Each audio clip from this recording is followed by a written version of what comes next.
වසර 1300ක් තිස්සේ හැමෝම සංගීතයක් කියලා හිතාගෙන හිටපු දෙයක් ඇත්තටම අති තියුණු යන්ත්‍රයක් ක්‍රියා කරන ඩිජිටල් කේතයක් වුණොත් අද සැඟවුණු රාස් නාලිකාවෙන් ලංකාවේ ප්‍රථම වරට අපි හෙළි කරන්නේ පර්වතයක් තුල සැඟවුණු රාස් තුරුට විවෘත කරන ඒ අద్භූත ශබ්ද තරංග පිළිබඳවයි.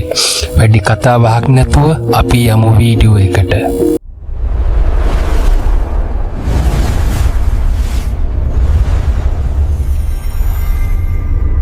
ඉන්දියාවේ තමිල්නාඩුවේ පිහිටි කුඩිමෙන් මලේ පර්වතයේ අඩි 13ක් දිග මේ සුවිශේෂී සෙල්ලිපිය වසර දහස් ගණනක් තිස්සේ සැලකුවේ පැරණි සංගීත ස්වරමාලාවක් ලෙසයි.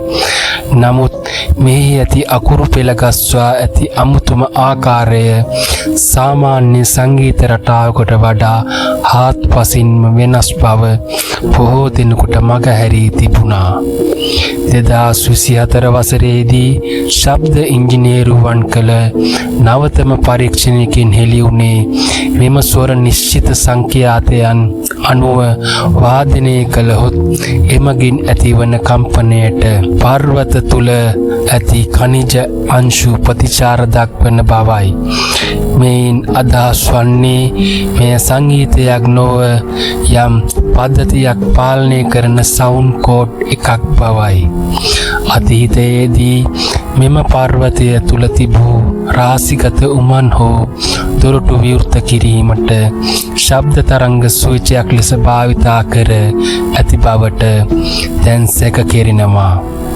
නිවැරදි ස්වර ගායනා කළ සැනින් ඇතිවන රෙසොනන්ස් බලය මගින් පර්වතයේ ගල් දොරටු විවෘත කිරීමට ඔවුන්ට හැකි වී තිබෙනවා.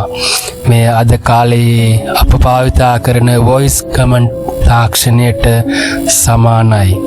මෙය හොදෙක් කලක කෙටු අකුරු පෙළක් නොව අතීතයේ අප සතුව තිබූ ශබ්ද විද්‍යාවේ ප්‍රබල සාක්ෂියක්.